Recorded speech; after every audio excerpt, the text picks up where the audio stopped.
The night Karen showed up at my steel gate with bolt cutters, TV cameras, and that wild look in her eyes, I finally understood what kind of monster I'd been fighting. One cut into that metal, one shriek of steel twisting under her rage, and I knew right then that her 12-year reign over our neighborhood was about to collapse. She just didn't know it yet. 6 months earlier, I was just a tired guy trying to restart his life. Divorce had hollowed me out, 20 years of marriage collapsing like a controlled demolition. I wanted quiet. Nothing fancy, just a small place where I could breathe, rebuild motorcycles, maybe rebuild myself. Willowbrook looked perfect when I first drove in. Fresh pine in the air, oak trees swaying like they were welcoming me home, a modest house with enough space for a workshop.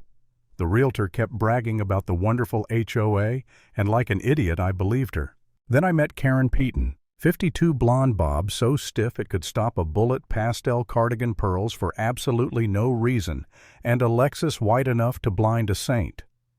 She lived in a 200-square-foot colonial knockoff she treated like Buckingham Palace, and she was HOA president unopposed for 12 long years. People talked about her the way soldiers talk about landmines. You don't see the danger until it's too late. My education started 3 weeks after moving in. I'd built a small woodworking shed, nothing illegal, nothing fancy, just a place to keep my hands busy instead of letting my brain spiral. I was sanding a cabinet door when I heard it. "Excuse me? This is completely unacceptable." That voice sounded like fingernails scraping a dinner plate. I looked up and saw her at my fence clipboard tape measure, disgusted glare like she'd discovered a war crime on my property. "This structure violates setback requirements. Remove it immediately or face daily fines." I told her I had permits. I showed her the professional survey. She snapped her tape measure like a weapon and said, "Intent to circumvent community standards is just as serious as an actual violation." Neighbors peeked from behind their curtains like frightened animals. That was my first clue. This wasn't about rules, it was about dominance.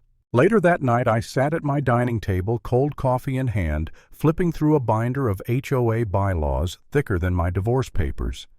And then Mrs. Rodriguez, my sweet elderly neighbor, whispered over the fence. Karen had destroyed the Patterson family's garden. She'd cited a 3-year-old for laughing too loud, forced families out with fines that didn't exist.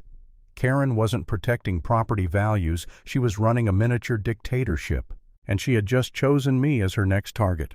The next shot fired came in a certified letter, a $200 fine for non-compliant exterior paint. I stared at the photo they attached.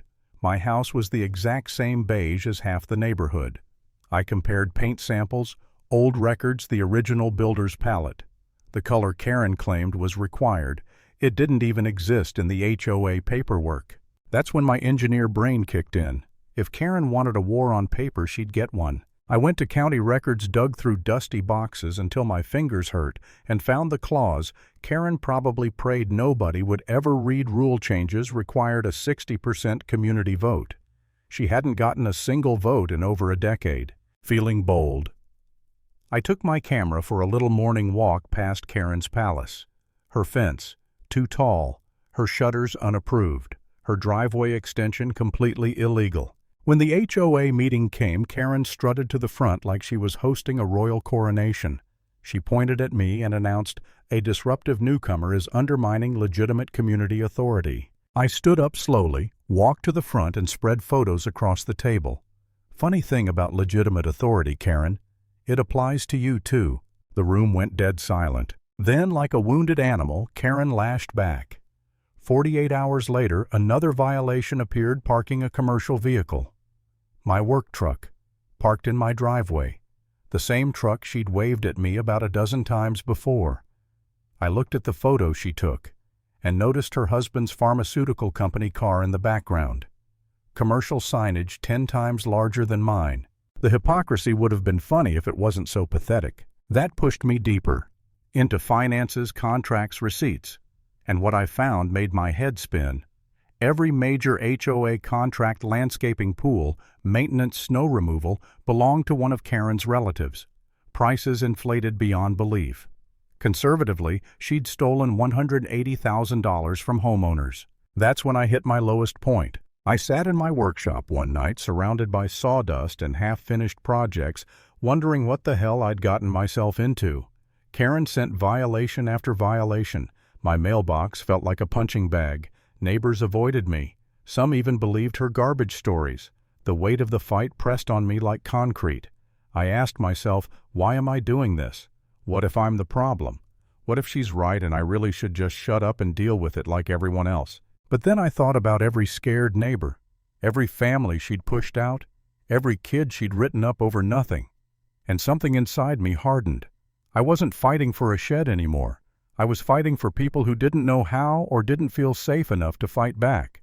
And that's when everything changed. I stumbled on property records for a huge farmland parcel right next to our HOA, 58 acres, and tucked inside an old folder was a stack of letters between Karen and a developer called Meridian.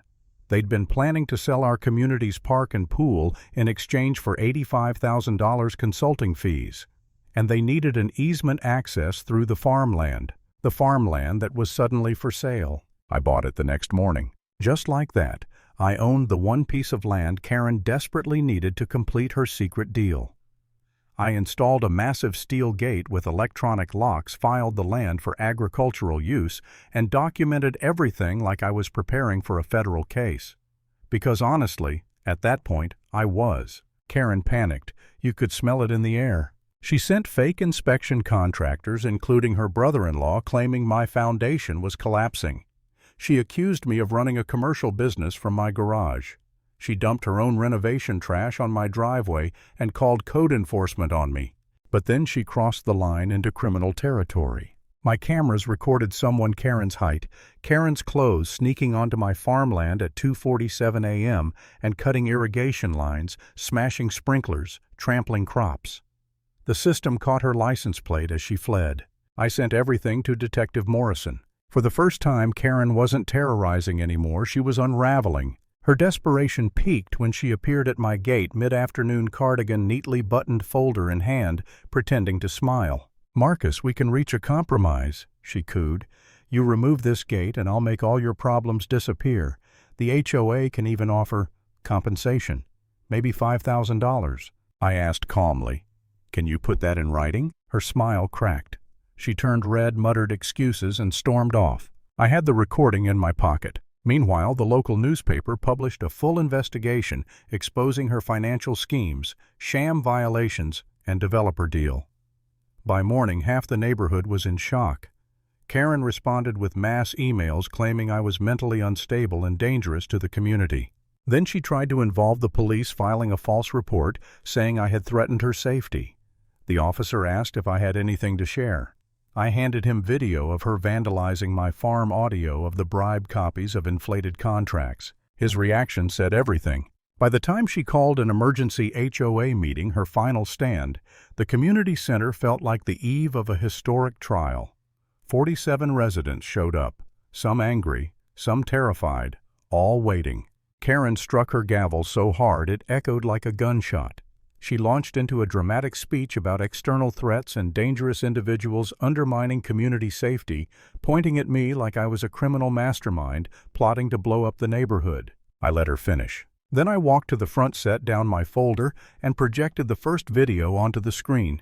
Karen, under night vision, cutting through my irrigation system like a deranged gardener. Gasps. Someone whispered, "Oh my God." Next slide, audio of her offering me a $5,000 bribe. Next, spreadsheets of her family's fraudulent contracts. Next, the secret development plan showing she intended to sell our community assets behind everyone's back. People stood up shouting, not at me, at her. The Patterson family, the parents she'd tormented, the neighbors she'd bullied, they all testified one after another like a dam finally bursting. Karen's face twisted in panic. She tried to deny everything, claiming he manipulated these documents. This is all taken out of context. And that's when Detective Morrison stood up from the back row. "Ma'am, we have been investigating these allegations. Based on the evidence provided, you are being charged with embezzlement, filing false police reports, criminal vandalism, and fraud." The entire room fell silent as he read her rights. Karen's legs trembled. Her voice cracked. "You people don't understand. He's destroying everything I built." Morrison clicked the handcuffs. You built it on stolen money and fear, he said. And just like that, after 12 years of controlling every fence, flower pot, paint color, and family, Karen Peaton was escorted out of the room in handcuffs, screaming into the void as her kingdom crumbled behind her. I didn't smile. I didn't celebrate. I just stood there exhausted, watching the dictator fall. Because the truth is simple. Bullies don't crumble when you shout at them. They crumble when someone finally stands up and refuses to be afraid.